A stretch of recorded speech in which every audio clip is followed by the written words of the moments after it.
Hello everyone, welcome to Brain Blitz Audios. Today we are going to read the story, A Hero, which is about a second form boy named Swami and his unusual way of catching the town's most notorious housebreaker.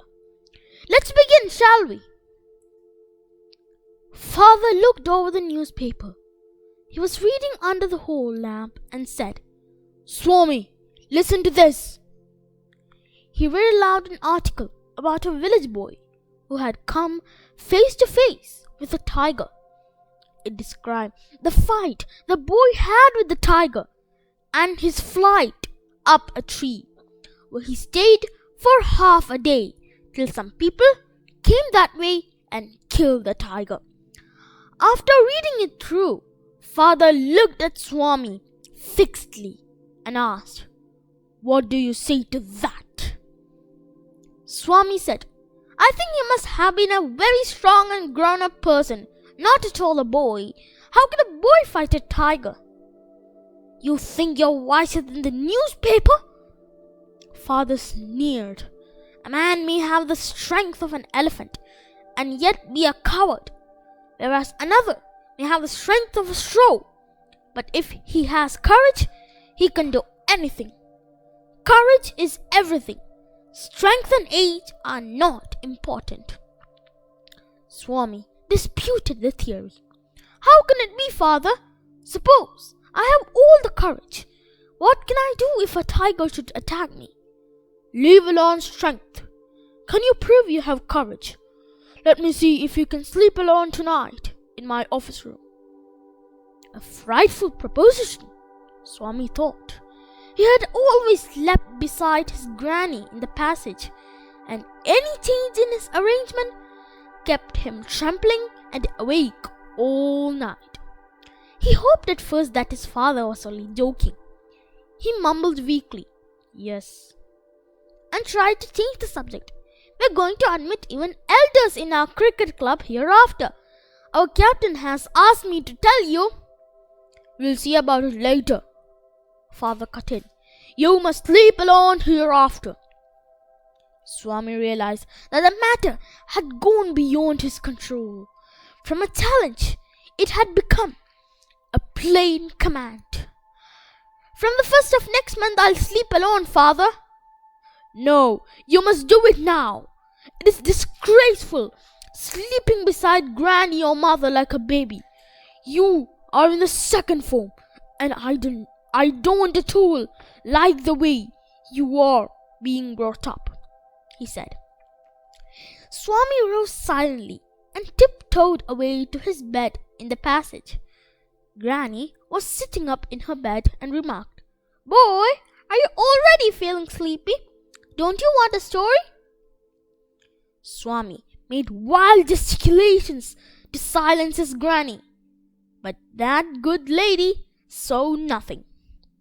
So Swami threw himself on his bed and pulled the blanket over his face. He turned over, curled, and snored under the blanket till he found his blanket pulled away. Father came and stood over him. "Swami, get up," he said. Swami stared and groaned as if in sleep. Father said, "Get up, Swami." Granny pleaded, "Why do you disturb him?" "Get up, Swami," he said for the third time, and Swami got up. Father rolled up his bed and took it under his arm and said, "Come with me." Swami looked at his granny, hesitated for a moment, and followed his father into the office room. "Let me sleep in the hall, Father," Swami pleaded. "Your office room is very dusty, and there may be scorpions behind your law books." "There are no scorpions, little fellow. Sleep on the bench if you like." "Can I have a lamp burning in the room?" "No, you must learn not to be afraid of darkness. You must cultivate good habits." "You'll at least leave the door open?" "All right, but promise you'll not roll up your bed and go to your granny's side at night." Swami felt cut off from humanity. He was pained and angry. He hated the newspaper for printing the tiger story. The boy in the news didn't appear to be a boy after all, but a monster. As the night advanced and the silence in the house deepened, his heart beat faster. He remembered all the stories of devils and ghosts he had heard in his life. A ray of light from the street lamp strayed in and cast shadows on the wall. Through the stillness, all kinds of noises reached his ears. The ticking of the clock, a rustle of trees, snoring sounds, and some vague night insects humming. He covered himself so completely that he could hardly breathe. Every moment he expected the devils to come up and carry him away. Swami hurriedly got up and spread his bed under the bench and crouched there. He shut his eyes tight and encased himself in his blanket once again, and unknown to himself fell asleep, and in sleep was racked with nightmares. Swami tried to open his eyes, but his eyelids were not open, and the nightmare continued. With a desperate effort, he opened his eyes.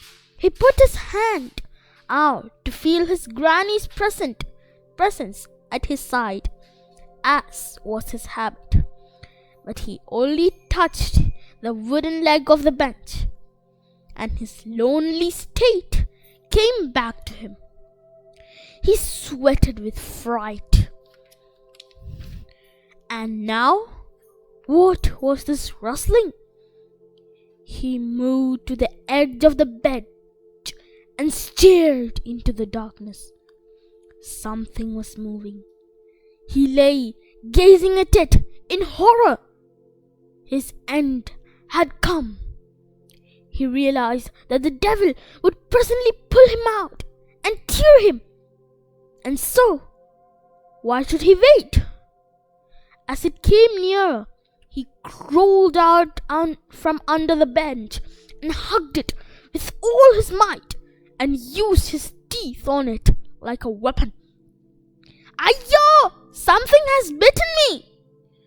went forth an agonized, thundering cry, as was followed by a heavy tumbling and falling amidst furniture.